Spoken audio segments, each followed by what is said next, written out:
2024 के विधानसभा चुनाव में कांग्रेस को बीजेपी के बिल्कुल कांटे के टक्कर में पहुंचाने के लिए 4 बड़े वोट बैंकों ने मिलकर काम किया था। ये वोट बैंक थे Jat vote bank, Sikh vote bank, Muslim vote bank और चमार वोट बैंक। इन चारों वोट बैंकों की बलबूती पर बिल्कुल ही सरकार बनाने की दहलीज पर कांग्रेस पहुंच गई थी, लेकिन अचानक ही कांग्रेस ने एक ऐसा फैसला कर दिया है जिसके चलते एक पक्का वोट बैंक कांग्रेस से खिसकने का खतरा पैदा हो गया है।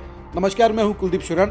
आज हम खरी खरी न्यूज़ में चर्चा करेंगे कांग्रेस के एक फैसले के कारण उसके पक्के वोट बैंक के खिसकने की आशंका और हरियाणा की कांग्रेस की पॉलिटिक्स पर इसके पड़ने वाले इम्पैक्ट की और इफेक्ट की।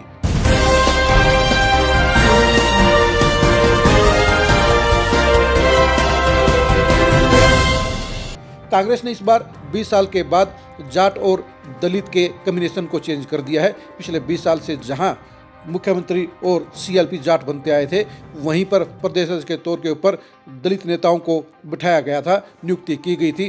पहले फूलचंद मौलाना, उसके बाद अशोक तंवर, उसके बाद कुमारी शैलजा और उसके बाद उदय भान लगातार हरियाणा कांग्रेस के अध्यक्ष रहे।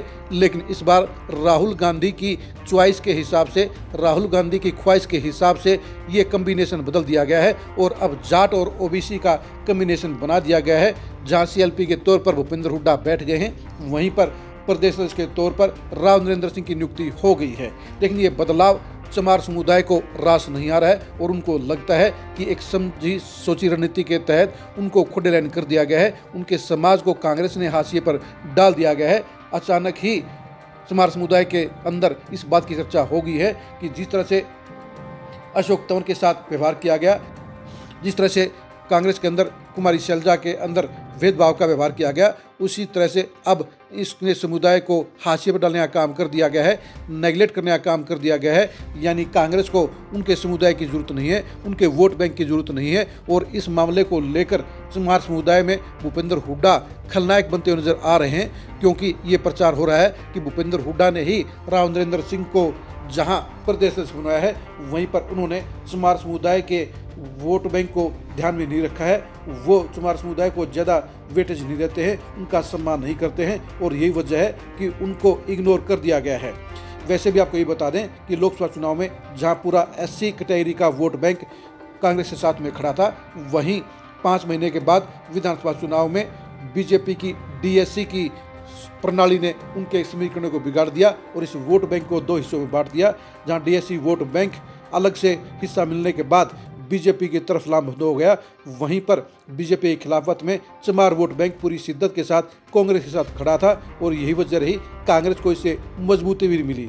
पिछले 30 सालों में बीजेपी की बजाय, इनेलो की बजाय चमार समुदाय ने कांग्रेस का हिस्सा देने का काम किया है। लेकिन अब हरियाणा कांग्रेस के अंदर दोनों ही नई नियुक्तियों के बाद हालात बदलते हुए नजर आ रहे हैं और जिस तरह से चमार समुदाय के अंदर नाराजगी तेजी से पसर रही है, उसके चलते ये आसार नजर आ रहे हैं कि चमार समुदाय अब कांग्रेस को छोड़ सकता है और वो बीएसपी के साथ सबसे ज़्यादा लामबंद हो सकता है। यानी चमार समुदाय को नेतृत्व नहीं देना कांग्रेस के लिए भारी पड़ सकता है, बड़ा नुकसान दे सकता है और कांग्रेस के सारे समीकरणों को बिगाड़ सकता है।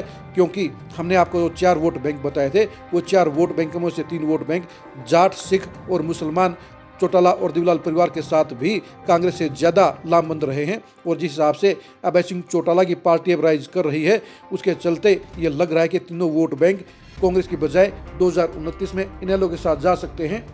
वहीं पर चमार समुदाय भी बीजेपी को हराने के लिए इन तीनों वोट बैंकों के साथ में इनेलो के पक्ष में जा सकता है, उसके साथ में खड़ा हो सकता है। और वो ऐसा नहीं हुआ तो वो ज़्यादा संख्या में बीएसपी के साथ लामबंद हो सकता है और 2024 में इनेलो और बीएसपी का गठबंधन भी था। ऐसे में इस गठबंधन के साथ में चमार वोट बैंक कांग्रेस को छोड़कर जा सकता है।